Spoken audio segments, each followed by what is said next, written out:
आदाब, मैं मीनाक्षी शोरान हाजिर हूँ हिंदुस्तान की सोशो पॉलिटिकल, इकोनॉमिक और एनवायरमेंटल इश्यूज़ पर खास प्रोग्राम लेकर। ये है इंडिया। हमारे इस खास प्रोग्राम में आज बात scheme for innovation and technology association with Aadhaar यानी सीता की। सोचिए, आपका पूरा डिजिटल जिंदगी एक तरीके से एक ही नंबर, जिसको कि आप आधार कहते हैं, उसके हिसाब से चल रहा है।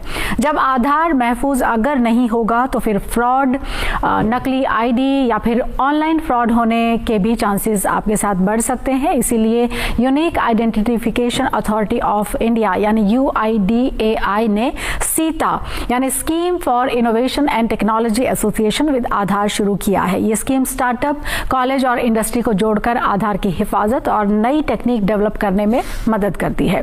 AI और बायोमेट्रिक सिस्टम की मदद से चेहरे और फिंगरप्रिंट की शिनाख्त में नकली हमले से बचने के लिए यह स्कीम और इसका जो पूरा का पूरा डिजिटल सिस्टम है वो किस तरीके से अपना काम कर रहा है, कैसे आप लोगों के लिए वो और ज़्यादा मददगार साबित होगा, इसी पर बात करने के लिए हमारे साथ 3 खास मेहमान स्टूडियो में मौजूद हैं। हमारे साथ तनुश्री देव वर्मा, डिप्टी डायरेक्टर जनरल हैं, मौजूद हैं हमारे साथ। टेक सेंट्रल बेंगलुरु में डिप्टी डायरेक्टर हैं आप, welcome to the studio ma'am. Vivek Chandra Verma, deputy director general media division, sir welcome to the studio. और पनीर सेल्वम, CEO MSH हमारे साथ स्टूडियो में मौजूद हैं, sir welcome to the studio. सबसे पहला सवाल मैं तनुश्री देव वर्मा जी आपसे जानना चाहती हूँ, आधार जब आया, एक आपका यूनिक आइडेंटिटी नंबर है जो कि बहुत जगहों पर इस्तेमाल होता है, लेकिन उसी आधार को लेकर कुछ मिसकंसेप्शंस भी जुड़े हुए हैं, लोग जिनको लेकर चिंता भी जाहिर करते हैं। बहुत जगह पर अगर आपसे आधार ID मांगा जाता है तो आप हिचकते भी हैं कि सब जगह पर आधार हो रहा है, हमारा जो अपना जो आइडेंटिटी है वो पब्लिक हो रहा है। इस तरह के बहुत सारे मिसकंसेप्शंस आधार को लेकर बीच बीच में इन 15 साल में आते जाते रहे हैं, और अब हम एक तरीके से नए इनोवेशन की भी बात कर रहे हैं। पहले तो आधार के बारे में ही, इसके 15 साल 16 साल का जो जर्नी है, जो ग्रोथ है, उसके बारे में हमारे व्यूवर्स को बताइए। बहुत धन्यवाद आज के इस प्रोग्राम में हमको आमंत्रित करने के लिए। ये हमारे आधार के लिए एज एन ऑर्गेनाइजेशन बहुत ही इम्पोर्टेंट अपॉर्चुनिटीज़ है आपके दर्शकों को पहुंचने के लिए कि आधार की जो नींव है वो बायोमेट्रिक डिडुप्लिकेशन के बेसिस पे की गई है। 15 साल पहले जब हमने इसका इमेजिन किया था, इस आधार को प्रत्येक रेजिडेंट को पहुंचाने के लिए, हमने सोचा था कि सबके पास डॉक्यूमेंट्स नहीं होंगे, सबके पास दूर दराज इलाकों में पहुंचने की क्षमता नहीं होगी। इसको कैसे बनाया जाए ताकि ये सुरक्षित भी हो और सबको इंक्लूसिवली कवर भी कर पाए। आज हमारे पास 142 करोड़ आधार हमने जनरेट करिए हैं और अब भी हम इसको जनरेट कर रहे हैं, मोस्टली 0 से 5 साल के उम्र में और 5 से 18 साल की उम्र में। 18 साल के ऊपर हमने ऑलरेडी 99% कवरेज कर ली है। अब हम देख रहे हैं कि सबके पास अगर आधार है तो उससे सबको बेनिफिट भी मिल रहा है। दिन के हम 8 करोड़ से ज़्यादा लोगों को डिजिटल प्रमाणीकरण के लिए मदद करते हैं। हम हर रोज़ इनमें से 70% बायोमेट्रिक ऑथेंटिकेशन होते हैं। लोग अपना फेस या अपनी आइरिस या अपनी फिंगरप्रिंट दिखा के अपना प्रमाणीकरण करते हैं कि उन्होंने ही अपना आधार दिया है और वो लाभ लिया है। इस बैकग्राउंड में आधार का सशक्तिकरण बहुत ही इम्पॉर्टेंट है।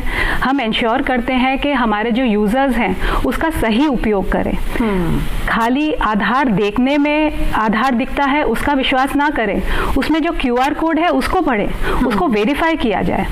जो भी हमारे यूज़र्स हैं, जो रिक्वेस्टिंग एंटिटीज़ जिनको हम बोलते हैं AUAs एंड KUAs, उनको जो आधार का डेटा है वो ऐसे रखा जाए ताकि उसकी चोरी ना हो पाए। हमारे CIDR में भी ऐसी टेक्निक्स हैं ताकि लोगों की प्राइवेसी और सिक्योरिटी मेंटेन हो।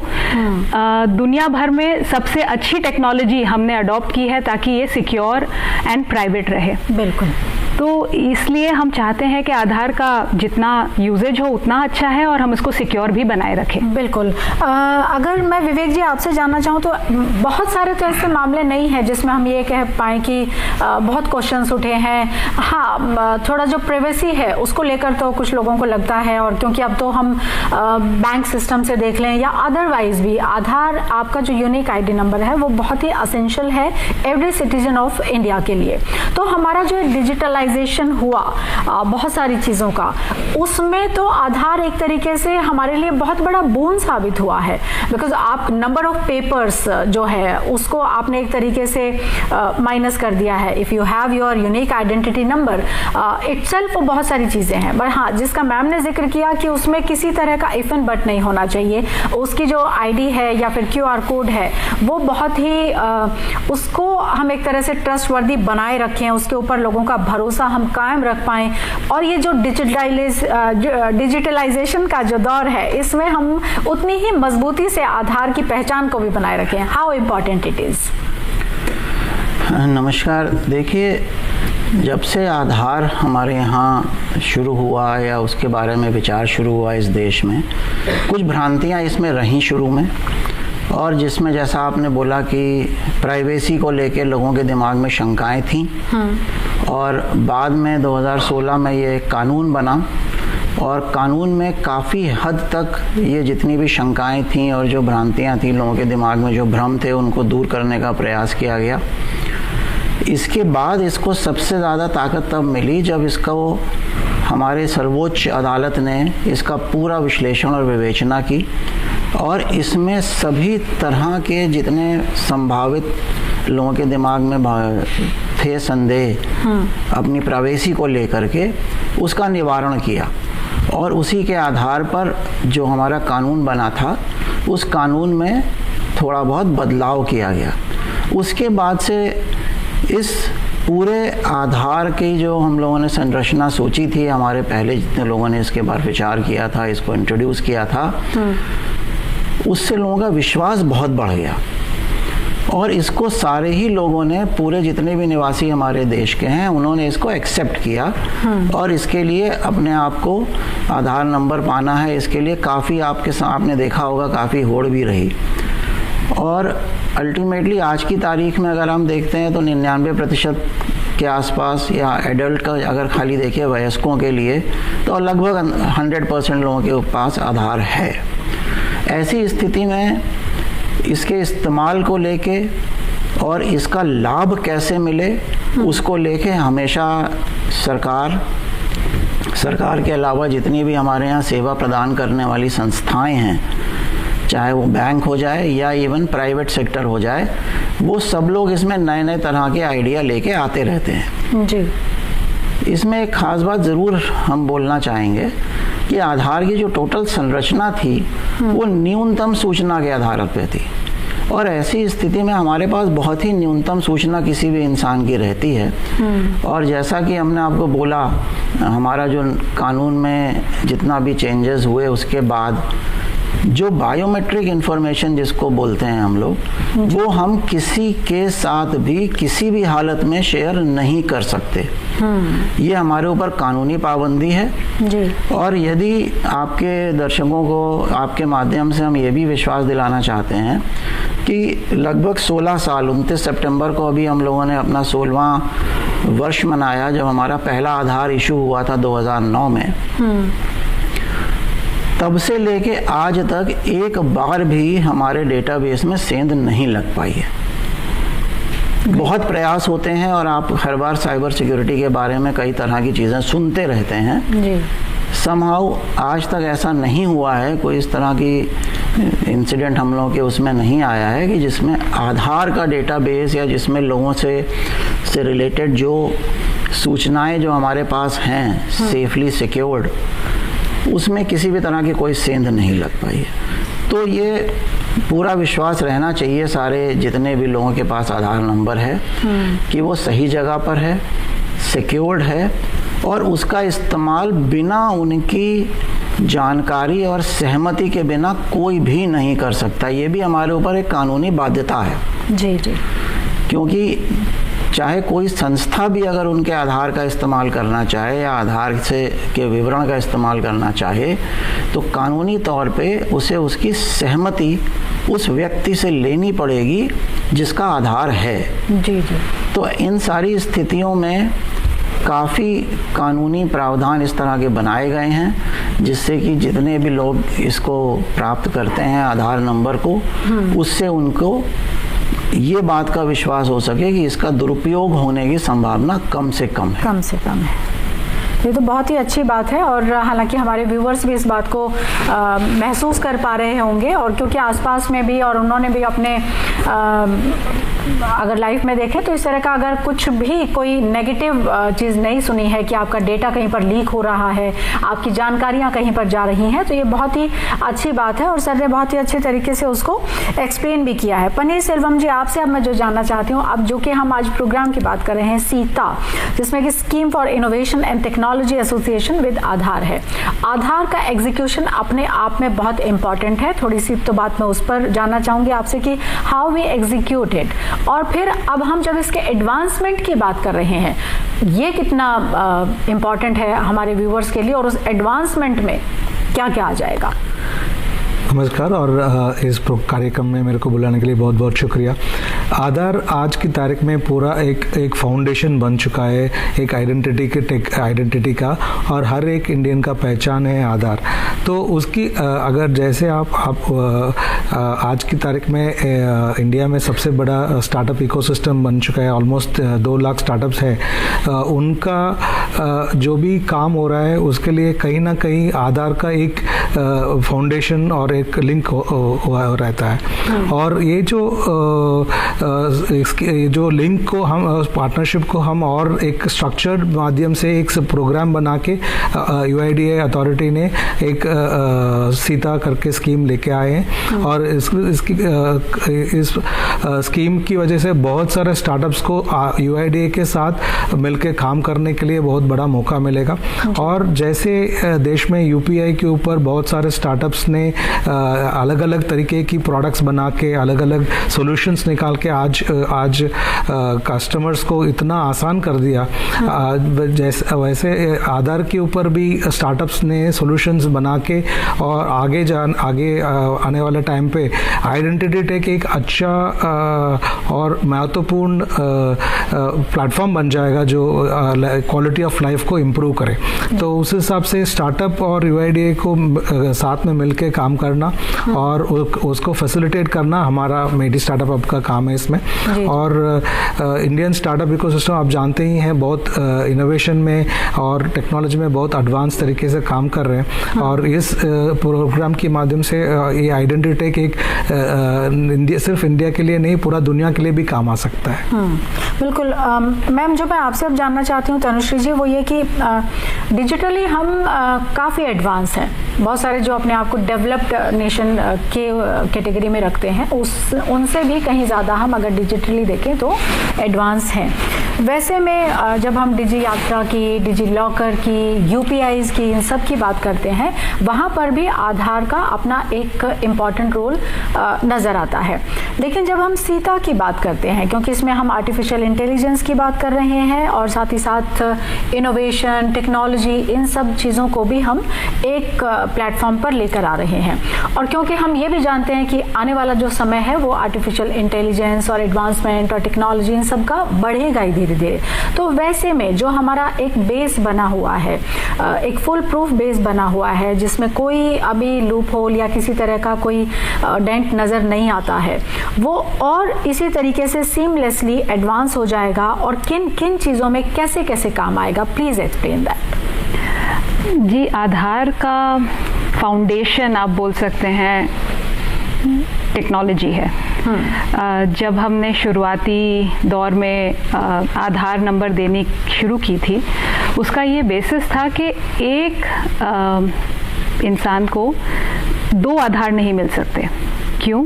क्योंकि हम उसकी उंगलियों की इम्प्रिंट, जो फिंगरप्रिंट हम बोलते हैं, उसकी 2 आँखों की पुतली की इम्प्रिंट्स और उसकी फेस की इम्प्रिंट लेके उसकी एक बायोमेट्रिक पैकेट बनाते हैं जो, जैसे सर ने कहा, UIDAI के डेटा सेंटर में सिक्योर रहती है।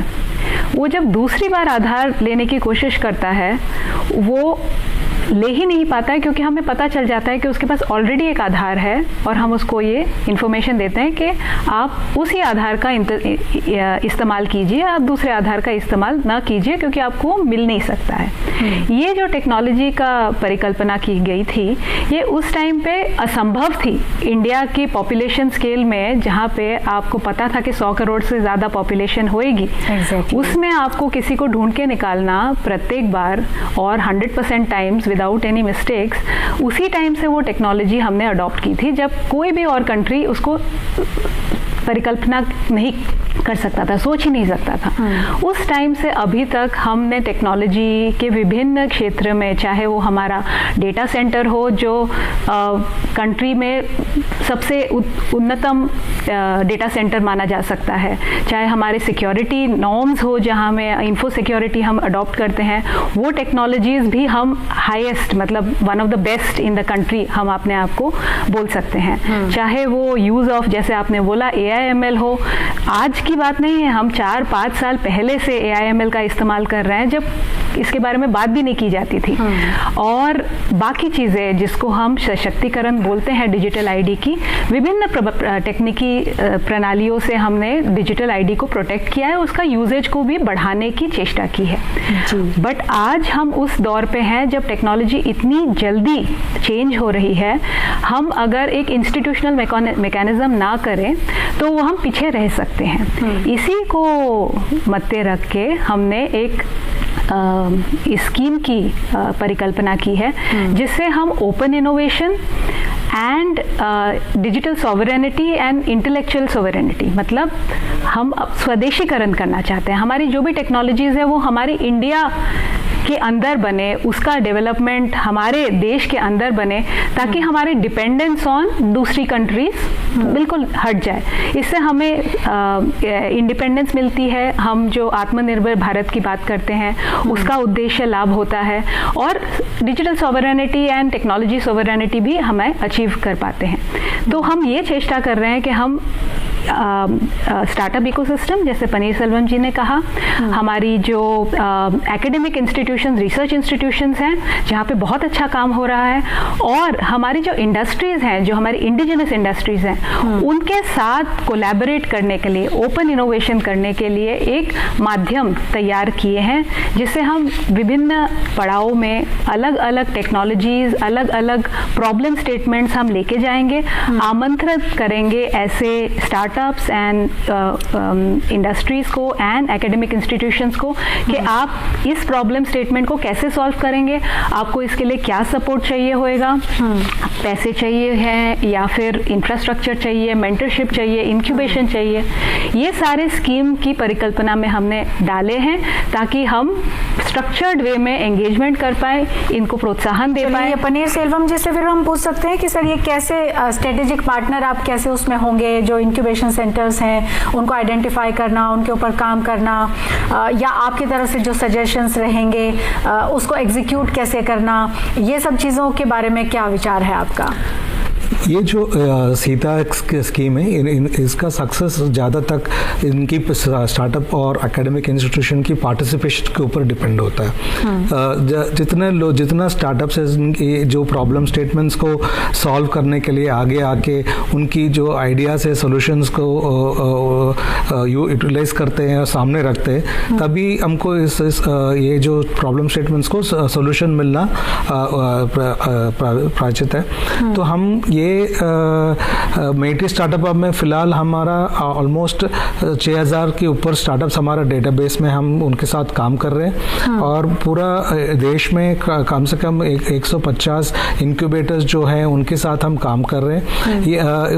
ये नेटवर्क को, ये सीता स्कीम इनको फ़ायदा उठाना और ये सीता स्कीम को पूरा इंडिया में जो स्टार्टअप्स हैं उनको जानकारी देना और उनसे पार्टिसिपेशन करवाना एक सबसे पहला चीज़ है हमारा काम।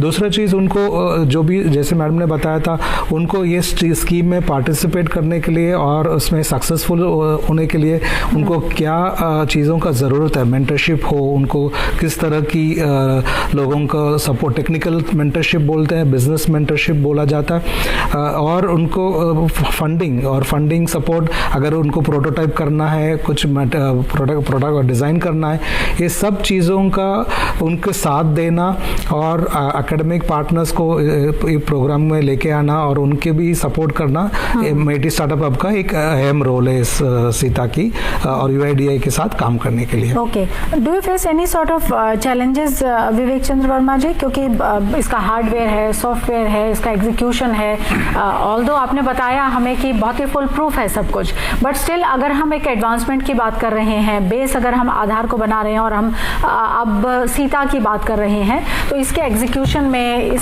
Do you face any kind of challenge, और अगर है तो कैसे उसको एड्रेस करें, क्योंकि इसमें बहुत सारी चीज़ें आई एम श्योर कि इनबिल्ट है भी, लेकिन किन किन और चीज़ों को इसमें शामिल किया जाए, ये किसी तरह का कोई चैलेंज है क्या अभी आपके नज़रिए से?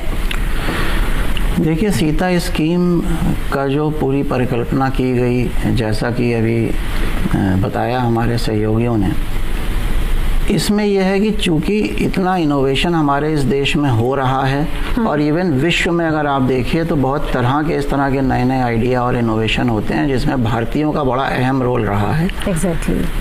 आज की तारीख में हम लोगों का उद्देश्य ये है कि एक पॉपुलेशन स्केल, पूरे जनसंख्या के स्केल पर एक प्लेटफॉर्म प्रोवाइड करना, एक माध्यम प्रोवाइड करना जिसमें कि हमारे अपने इनोवेटर्स जो हमारे देश के निवासी हैं वो आएं और अपने नए नए आइडियाज़ को वहाँ पे जर्मिनेट करें, वहाँ पे उसको डेवलप होने दें, उसकी वो कोशिश करें कि हम उसको How do you call them? मतलब कौन लोग हैं वो जिनको आप बुलाना चाहेंगे और शामिल करना चाहेंगे? हाँ, अब हमारे अगर आप स्टार्टअप इकोसिस्टम को देखिए, आपने आज की तारीख में UPI को देखा है जी। UPI किसी एक संस्था के बारे की सोच नहीं है, किसी ने वो एक माध्यम प्रोवाइड किया, एक माध्यम दिया, आधार का एक माध्यम था, उसके ऊपर NPCI ने एक माध्यम दिया और उसके बाद केवल प्राइवेट सेक्टर स्टार्टअप इकोसिस्टम ने उसको इनोवेट किया, उसके इस्तेमाल को, जिसकी वजह से आज की तारीख में हमारे जितने निवासी हैं उनको सुविधाएं मिलती हैं, आसान हो जाता है जी। ऐसे ही जैसे आधार आज की तारीख में बहुत सी सुविधाओं को आसान करने की एक माध्यम बनी है। ऐसा नहीं है कि आधार अनिवार्य है, लेकिन उसको आसानी से सुविधाओं को प्राप्त करना, लाभ को प्राप्त करना, उसके लिए लोग आधार का ही सहारा लेते हैं। इसी तरह की बहुत सी और समस्याएं या बहुत सी ऐसी रिक्वायरमेंट हैं जो कि हमारे निवासियों को ज़रूरत है अपनी day to day ease of life को सुधारने के लिए और आसान बनाने के लिए। उसके लिए सरकार सारे काम नहीं कर सकती।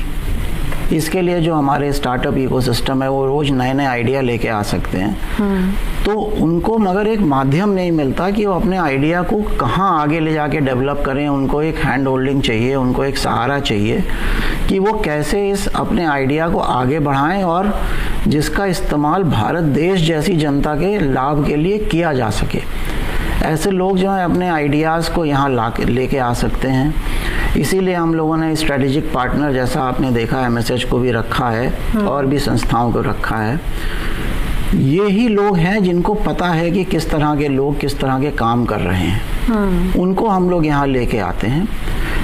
चैलेंज है इन लोगों को लेके आना, उनके अंदर एक विश्वास दिलाना कि नहीं, आपके जो भी आप सोचते हैं, जो भी आप मेहनत करेंगे, जितने भी आप एफर्ट लगाएंगे, उसका एक सही दिशा में एक कदम होगा और उसका इस्तेमाल किया जा सकता है। स्टार्टअप इकोसिस्टम को अगर आप देखिए, उनके दिमाग में एक फंडिंग की रिक्वायरमेंट रहती है, उसका भी प्रावधान हम लोगों ने इसमें किया हुआ है कि हम फंडिंग भी करेंगे, आपको समझाएंगे भी। कई बार उनके पास कई तरह के लोग उनको सुझाव देने के लिए या निर्देश देने के लिए या उनके साथ चलने के लिए नहीं मिलते हैं, वो भी हम लोगों के पास इसमें प्रावधान है कि उनको हम मेंटर करेंगे, उनको लेके आगे बढ़ेंगे। जो हमारे यहाँ बहुत हाई टेक्नोलॉजी के सबसे क्वालिफाइड लोग हैं, उनका भी सपोर्ट उनको मिलेगा, जो कि आम तौर पे मिलना बहुत आसान काम नहीं होता है। तो ये सारी समस्याएं जो हैं, हमको लगता है धीरे धीरे, अभी तो शुरुआत है, जैसे जैसे इसमें कुछ कुछ सफल प्रोजेक्ट हमारे होंगे, लोगों का विश्वास बढ़ता चला जाएगा और उसके बाद इसको बहुत ही लार्ज स्केल इनोवेशन के लिए एक प्लेटफॉर्म बन सकता है। मैं अब पनीर सेल्वम जी आप ही को इंक्लूड करना चाहूँगी इस डिस्कशन में, क्योंकि स्टार्टअप की सर बात कर रहे हैं और अब आप जैसे सीईओ हैं MSH, तो ये एक तो स्टार्टअप्स कौन से, क्योंकि स्टार्टअप्स यूजुअली हम देखते हैं कि जो यंग जनरेशन है वो कुछ आगे आती है स्टार्टअप्स में, कुछ हमारे यूनिकॉर्न्स भी बने हैं, वो भी सब हम जानते हैं, मतलब एक अच्छा प्लेटफॉर्म हम कह सकते हैं उसको। लेकिन लोगों को पुल करना, उनको नए चैलेंज देना, सर ने बताया कि मेंटरशिप से लेकर सब कुछ वहाँ पर मिल रहा है। सो ये जो एक परफेक्ट सा कॉम्बिनेशन बने, और इसमें चाहे आधार है या सीता की जिसकी हम बात कर रहे हैं, और एक ये परफेक्ट कॉम्बो क्या बन रहा है, या इसमें किसी तरह का आपको कोई चैलेंज नज़र आता है जिसको कि एड्रेस करने की ज़रूरत है? नहीं, आज की तारीख में एज एक स्टार्टअप रहना बहुत सही टाइम है, क्योंकि आज के इनोवेटर्स के लिए एक इकोसिस्टम कम से कम 9-10 साल से एक इकोसिस्टम बन गया है। इस इकोसिस्टम में आपकी हर तरह की सपोर्ट मिल रहा है, या मेंटरशिप हो, मार्केट एक्सेस की सपोर्ट हो, और funding ecosystem. It's the best time to be a startup in India. और एक सीधा एक स्कीम और UID के साथ आपको को क्रिएट करने के लिए ये कंपटीशन या आपकी अलग अकेले आप कुछ बिल्ड करने की जगह पे आप एक बड़ा संस्थान UIDAI जैसे एक बड़ा संस्थान के साथ मिलके एक प्रोडक्ट और सॉल्यूशन को को क्रिएट करने के लिए एक मौका है। तो हर कोई स्टार्टअप को अलग अलग प्लेटफॉर्म्स मिल रहा है। अभी कॉर्पोरेट इनोवेशन, ओपन इनोवेशन, ऐसे अपॉर्चुनिटीज़ के लिए कमी नहीं है इंडिया में। और हमारा जो इनोवेटर्स का इंटेलेक्चुअल कैपेबिलिटी में भी कमी नहीं है। तो ये दोनों साथ में लेके आना, ये दोनों को पावर को जुड़वाना MSH का काम है। और इसकी वजह से हमारा, जैसे सर ने बताया, एक UPI के ऊपर इतना सारा स्टार्टअप्स बिल्ड किया गया है। जैसे हमारा उम्मीद है ये आधार के ऊपर भी, आइडेंटिटी टेक ऊपर भी बहुत सारे स्टार्टअप्स आएंगे। और सिर्फ अगेन इंडिया के लिए भी नहीं, क्योंकि आइडेंटिटी एक यूनिवर्सल अपॉर्चुनिटी है। हर कोई स्टेट में, हर कोई कंट्री में, हर कोई नागरिक को एक आइडेंटिटी आज की तारीख में एक पासपोर्ट, एक डॉक्यूमेंट है। और जैसे identity is a universal opportunity. तो सिर्फ इंडिया के लिए नहीं, हमारा स्टार्टअप्स पूरी दुनिया के लिए भी सॉल्यूशंस निकाल के बिल्ड करेंगे 100%। बिल्कुल। और मैम, जो मैं आपसे जानना चाहती हूँ तनुश्री जी, क्योंकि रिसर्च एंड टेक्नोलॉजी, एकेडमिक्स का इसमें पार्टिसिपेशन, और उसमें कैसे हम जो यूथ है उसको और ऐड ऑन कर सकते हैं। अलावा इसके जैसे बहुत सारी ऐसी चीज़ें हैं जिसमें कि हम एडवांसमेंट भी हासिल कर लेते हैं, लेकिन वो चाहे हम अपने कल्चरल उससे भी देख लें, पेटेंट्स के मामले में हम कहीं ना कहीं लैग कर जाते हैं। तो इन सब चीज़ों को लेकर क्या आइडिया है आपका, और उसको लेकर कैसे बढ़ावा दिया जा सकता है? आप सही बोल रहे हैं कि एक समय था जब 10 साल पहले की बात कर सकते हैं, जब स्टार्टअप्स की तरफ देखा नहीं जाता था। अब ऐसा समय है कि अगर आप अपना दामाद ढूंढना चाहते हैं तो पूछेंगे क्या वो स्टार्टअप करता है। तो इतना परिवर्तन आया है in the culture in India. And ये हम बोल सकते हैं हम सही डायरेक्शन में जा रहे हैं, क्योंकि जितने स्टार्टअप्स बनते हैं, एम्प्लॉयमेंट की अपॉर्चुनिटीज़ कहीं गुना होती हैं as compared to big technology, big industries. तो जैसे पनीर सेल्वम जी ने कहा, अपॉर्चुनिटी बहुत राइट है, बट जो चैलेंजेस हैं वो आप सही बोल रहे हैं। बट गवर्नमेंट ने बहुत सारी स्कीम्स के तहत ये अपॉर्चुनिटीज़ प्रोवाइड की हैं। गवर्नमेंट ऑफ इंडिया के अंडर, माइटी के अंडर बहुत सारी पॉलिसीज़ हैं जहाँ पे पेटेंट फाइलिंग के लिए असिस्टेंस भी दी जाती है और फंडिंग भी दी जाती है। सिमिलरली माइटी के अंडर ही UIDAI भी माइटी का डॉटर ऑर्गेनाइजेशन है, वो सारे sister institutions as well as बाकी डिपार्टमेंट्स को हेल्प देता है, मिनिस्ट्रीज को as well as state governments को, ताकि स्टार्टअप इनोवेशन को प्रोत्साहन मिले। इसमें विभिन्न स्कीम्स इम्प्लीमेंट की गई हैं। UIDAI की तरफ से देखा जाए जो चैलेंज है कि आइडेंटिटी टेक को एक नाम नहीं दिया गया है अभी तक। हम उसकी पहचान लेके आ रहे हैं। फिनटेक का नाम सबको पता है अब, फाइनेंशियल टेक्नोलॉजी, बिकॉज 2 आधार उसका बेस था, उसके ऊपर बहुत सारी लेयर्स आके उनको उसमें टेक्नोलॉजी इनोवेशन हमने पॉसिबल कराई। बट अब the fundamental of ID tech question में आ रहा है, क्योंकि सब कुछ अब इंटरनेट पे होता है, सब कुछ मेटावर्स पे होता है। अब आप मेटावर्स में अगर अपने आप को प्रमाणीकरण करना चाहते हैं, उसको अगर सशक्तिकरण नहीं करेंगे तो उसमें जैसे आपने बोला धोखाधड़ी या फिर घोटाला के चांसेस हो सकते हैं। तो हम चाहते हैं कि वो सशक्तिकरण through promotion of ID tech हो, उसको समझ में आए लोगों को उसका महत्व, और not just in India, outside पूरे विश्व में जो डिजिटल पब्लिक इंफ्रास्ट्रक्चर हम पुश कर रहे हैं, उसमें डिजिटल ID टेक का इम्पोर्टेंस, उसके स्टैंडर्ड्स, उसकी इंटरऑपरेबिलिटी, सिक्योरिटी, वो सब में हमें कोलैबोरेशन करना है और उस टेक्नोलॉजी को बहुत ही सशक्त बनाना है। बिल्कुल। और विवेक चंद वर्मा जी, आपसे जो मैं अब जानना चाहती हूँ, देखिए बहुत सारी चीज़ों के ऊपर हम बात कर सकते हैं, लेकिन एक चीज़ जो क्योंकि हम यंग नेशन है, तो वैसे में अगर हम चीज़ों को करियर से जोड़ देते हैं तो उसका एग्जीक्यूशन भी शायद थोड़ा आसान हो सकता है, और उसके बारे में जो समझाइश है वो भी बेहतर पैदा की जा सकती है। तो करियर अपॉर्चुनिटी के हिसाब से अगर हम सीता को देखते हैं या बाकी ओवरऑल जो एक एडवांसमेंट हम इस सेक्टर में कर रहे हैं उसको देखते हैं, तो कितना महत्वपूर्ण है, कितना इम्पोर्टेंट है? देखिए, ये समझना ज़रूरी है हमारे लिए कि जो आधार हम लोगों ने यहाँ पे इस देश में लागू किया, और जितने अच्छे तरीके से ये हमारे पूरे देश में एक नींव बन गया है पारदर्शिता के लिए, चाहे लाभ के लिए, चाहे इनोवेशन के लिए, अलग अलग एरियाज़ में, अलग अलग फील्ड में, इसमें जब कोई भी इनोवेटर या कोई भी स्टार्टअप या कोई भी इस तरह के लोग जो इसमें काम करना चाहते हैं अपने ID के साथ, अपनी आइडियाज़ के साथ, एक बार अगर वो आधार के प्लेटफॉर्म पे काम कर लेते हैं, उनके लिए इस पूरे विश्व के सारे दरवाजे खुल जाते हैं। ये बहुत ज़रूरी है, क्योंकि जो भी इस तरह के लोग हैं वो हमेशा देखते हैं कि मेरे लिए लाइफ में अपॉर्चुनिटी क्या है, और वो लाइफ की अपॉर्चुनिटी के लिए उन्हें एक माध्यम प्रोवाइड करता है। आधार का आज का ये जो नया स्कीम है सीता जी, एक बार यदि वो इस स्कीम में अपने आइडिया को टेस्ट कर लेते हैं, उसमें उसको डेवलप कर लेते हैं, पूरे दुनिया में कई देश हैं, हम लोग यहाँ लगातार बहुत सारे देश ऐसे आते रहते हैं जो हमारे आधार के जो टेक्नोलॉजी है, जो हमारे आधार का तरीका है, जिस तरह से हमने इम्प्लीमेंट किया, उसको समझना चाहते हैं। और यदि कोई जो भी हमारा वेंडर बेस है, जितने लोगों ने आधार को इस लेवल पे पहुंचाया, उन सब का भी एक अलग वैल्यू है इस पूरे वर्ल्ड में। उन सब की एक अपनी अलग अलग आइडेंटिटी हो गई है कि साहब इन्होंने आधार में काम किया था। तो उनके लिए एक जीवन भर के लिए एक बहुत बड़ी अपॉर्चुनिटी है इस तरह की किसी भी क्षेत्र में काम कर पाना जिसके ऊपर की आधार की मुहर लगी हुई हो। इस वजह से अगर देखा जाए तो इस पूरे इकोसिस्टम को अगर देखिए, चाहे इनोवेशन का हो, चाहे हमारे शैक्षणिक संस्थान हैं या हमारे जो अनुसंधान वाले जितने भी संस्थान हैं, उन सभी के लिए ये एक बहुत बढ़िया अपॉर्चुनिटी है और ये एक लाइफ टाइम अपॉर्चुनिटी की तरह आज की तारीख में अवेलेबल है।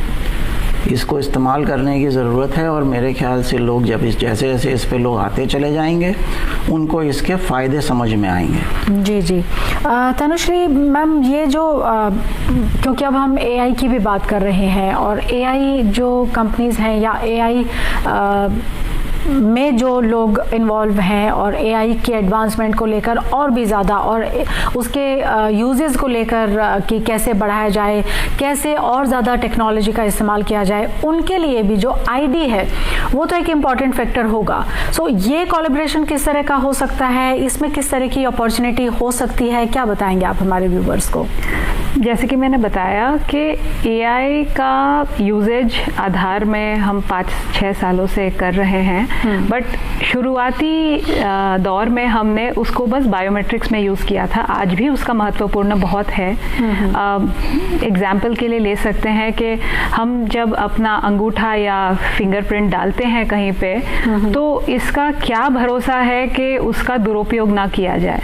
तो आधार में वो टेक्नोलॉजीज़ हैं जो ये निर्णय कर सकती हैं कि ये आपने ही अपनी फिंगरप्रिंट दी है और किसी ने उसको कॉपी करके किसी और तरीके से प्रेजेंट करने की कोशिश की है। इसकी पॉसिबिलिटी है कि फिंगरप्रिंट को भी कॉपी किया जा सकता है? Is there any possibility? हाँ, इसकी पॉसिबिलिटी हमने देखी है ओवर द इयर्स, और हमने उसको रोकथाम की मैकेनिज्म्स थ्रू, जैसे आपने बोला, AI के माध्यम से हमने किया है, और ये वर्ल्ड ओवर किया जा रहा है। लाइवनेस डिटेक्शन एक बहुत ही इम्पॉर्टेंट टेक्नोलॉजी है जिससे हम अपने मॉडल्स को ट्रेन कर सकते हैं, AI मॉडल्स को ट्रेन कर सकते हैं कि ये ह्यूमन फिंगर से आ रहा है और ये गमी फिंगर से या फिर डिजिटल रिप्ले से हुआ है। तो ये डिटेक्शन हम काफ़ी सालों से कर रहे हैं। जैसे मैंने बोला, लोग जैसे जैसे यूजेज बढ़ता है, लोग चेष्टा करते हैं उसको और तोड़ने की, और इसीलिए टेक्नोलॉजीज को अपग्रेड करना बहुत ज़रूरी होता है।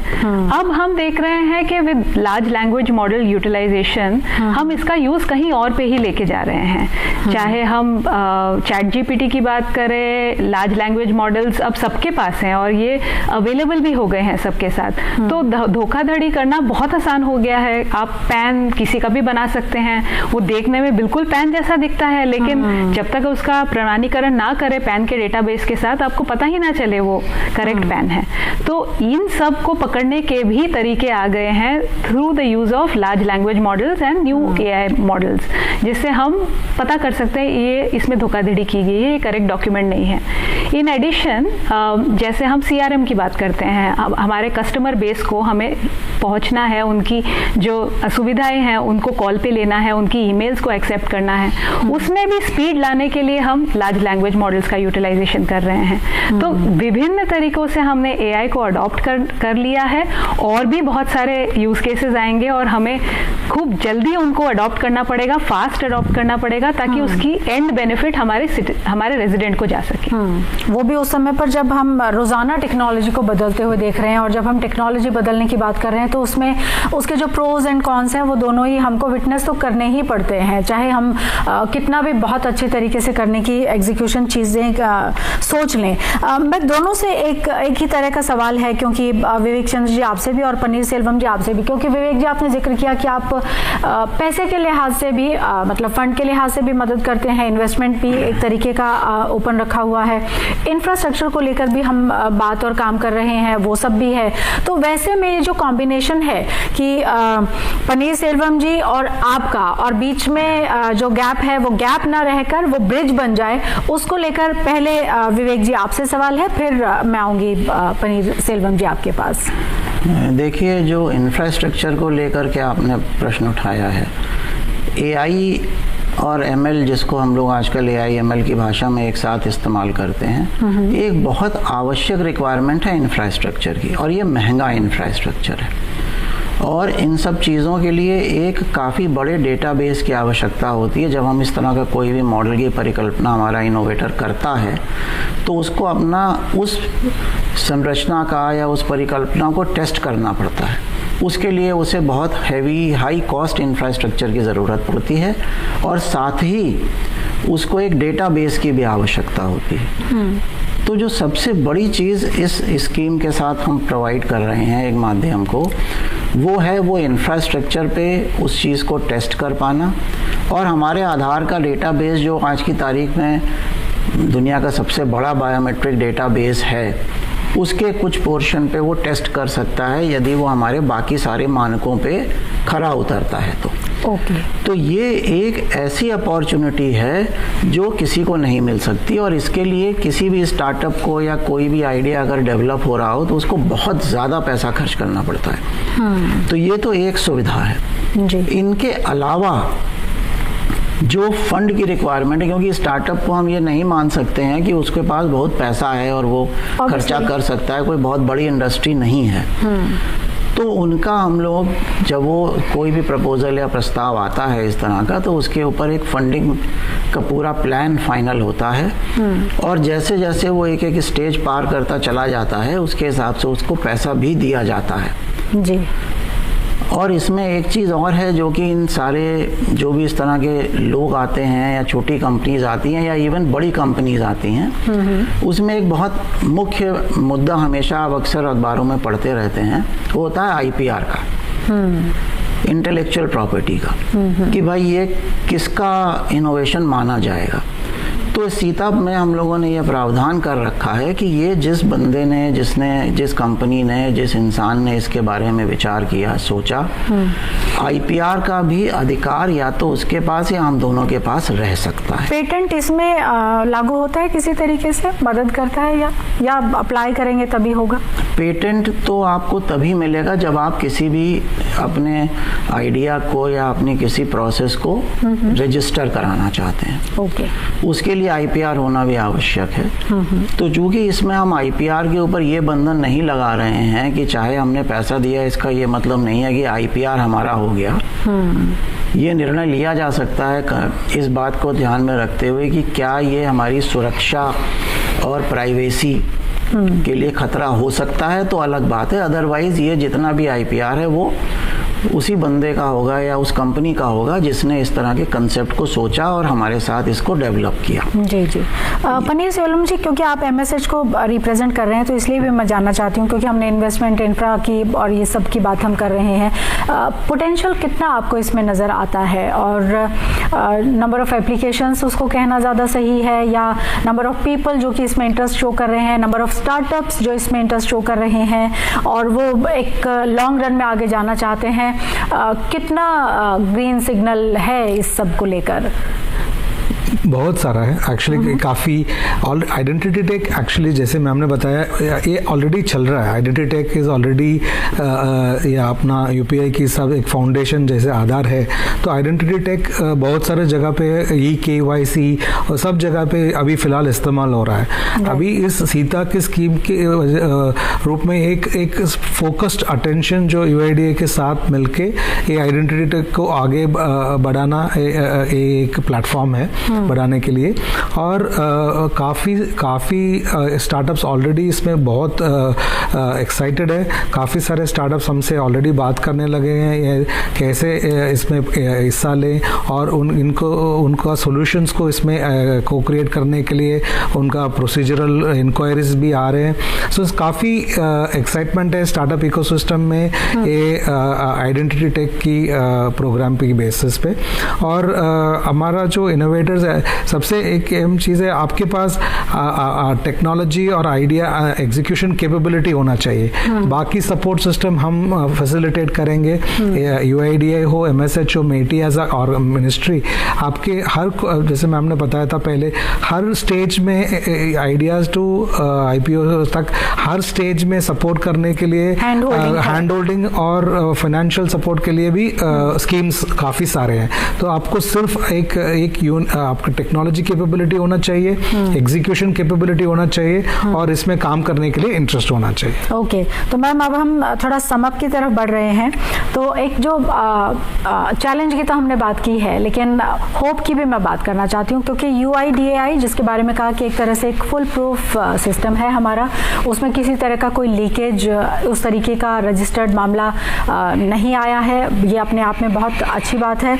और अब हम बात कर रहे हैं सीता की, यानी एक तरीके से हम UIDAI को भी एक एडवांसमेंट के तौर पर हम देख रहे हैं। इन सब को जब हम बात कर रहे हैं और इसके एग्जीक्यूशन की हम बात कर रहे हैं, तो हम कुछ चेंजेस देखेंगे, कुछ बिग चेंजेस देखेंगे। वो चेंजेस क्या होंगे, कैसे रिलेट करेंगे हमारे व्यूअर्स उन सब के साथ में?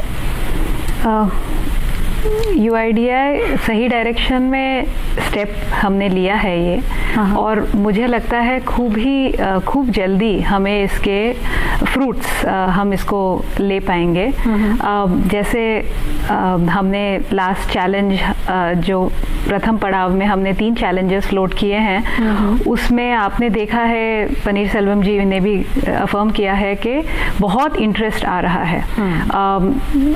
Face authentication every 6 months double utilisation हो रही है। इट्स बिकमिंग अ रियलिटी के अब बस एप्पल फ़ोन पे ही आप फेस ऑथेंटिकेट नहीं करते हैं, आप आधार पे भी फेस ऑथेंटिकेशन करते हैं। हम अपना आधार ऐप लेके आ रहे हैं जिसमें घर बैठे ही आप सब सुविधाएं अदर देन जहाँ पे बायोमेट्रिक्स की आवश्यकता होएगी, Aadhaar address update, mobile update, अपना प्रमाणीकरण, किसी को दिखाना, डिजिटली उसको प्रेजेंट करना। How people are aware about it, about this Aadhaar app, because this is necessary kind of thing. अगर ज़्यादा लोग उसको कर लें तो थोड़ा शायद और आसान हो जाए ज़िंदगी। वैसे ही बड़ी आसान कर रहे हैं आजकल हम ज़िंदगी। सो हमारा जो नॉन डिजिटल यूज़ था वो काफ़ी बड़ा नंबर है। हमें पता नहीं चलता है कि लोग कितनी बार अपना आधार दिखाते हैं, बट अभी भी लोग अपना आधार दिखाते हैं मोर देन वो अपना अंगूठा या फिर अपना फेस ऑथेंटिकेशन करते हैं। उन सारे यूज़ केसेस को हम डिजिटल माध्यम पे ले आने की तैयारी कर रहे हैं। खूब ही शीघ्र हमारा आधार ऐप भी लॉन्च हो जाएगा, तो उस पे जो और इनोवेशन आएगा वो हम सोच भी नहीं सकते, क्योंकि that will be a platform जिस पे जैसे यूपीआई प्लेटफॉर्म था और उसके ऊपर बहुत सारे इनोवेशन बन पाए, ऐसे डिजिटल आईडी को अपने पास रखना, किसी को दिखा पाना, किसी का प्रमाणीकरण पाना, और ये सब विदाउट आधार का जो CIDR है जिसको हम सेंट्रल डिजिटल रिपोजिटरी बोलते हैं आईडी का, उसको बिना टच किए जस्ट बिटवीन आधार नंबर होल्डर और जो आपसे पूछ रहा है उनके बीच में ये ट्रांजैक्शन एनेबल कराना, ये टेक्नोलॉजी नहीं आ रही है। सो ये टेक्नोलॉजी AIML की टेक्नोलॉजी जो हम फेस ऑथेंटिकेशन बोल रहे हैं, टचलेस बायोमेट्रिक की टेक्नोलॉजी, अभी हमारे सारे बायोमेट्रिक्स डिवाइसेस पे हमें छाप लगानी पड़ती है। व्हाट इफ हमारे स्मार्टफोन पे ही हम अपना डिजिटल आईडी फिंगरप्रिंट से कर पाए, तो हम फेस और फिंगर दोनों अगर कर पाएंगे तो आपका phone will become your universal authenticator, और वो पूरा डेमोक्रेटाइज हो सकता है। तो हम ऐसा फ्यूचर और not so far away future की बात कर रहे हैं जो हम ये रियलिटी कर पाएंगे। So what we can think about it and we can execute it, ऐसा बिल्कुल नजर आ रहा है। बहुत बहुत शुक्रिया मैम आपका स्टूडियो में आने के लिए। विवेक जी आपका भी बहुत बहुत शुक्रिया। पनीर सेल्वम जी आपका भी बहुत बहुत शुक्रिया स्टूडियो में आने के लिए, और इतने इम्पोर्टेंट टॉपिक पर हमसे और हमारे व्यूअर्स के लिए इंफॉर्मेशन उन तक पहुंचाने के लिए बहुत बहुत शुक्रिया आप सभी का। तो आज के हमारे इस प्रोग्राम में इतना ही। आई एम श्योर आपको ये प्रोग्राम अच्छा लगा होगा। आप अपनी राय हम तक भेज सकते हैं, उसके लिए हमारा ईमेल का पता है DDUrduspecials@gmail.com। इसी के साथ हमारी पूरी टीम को इजाज़त दीजिए। आदाब।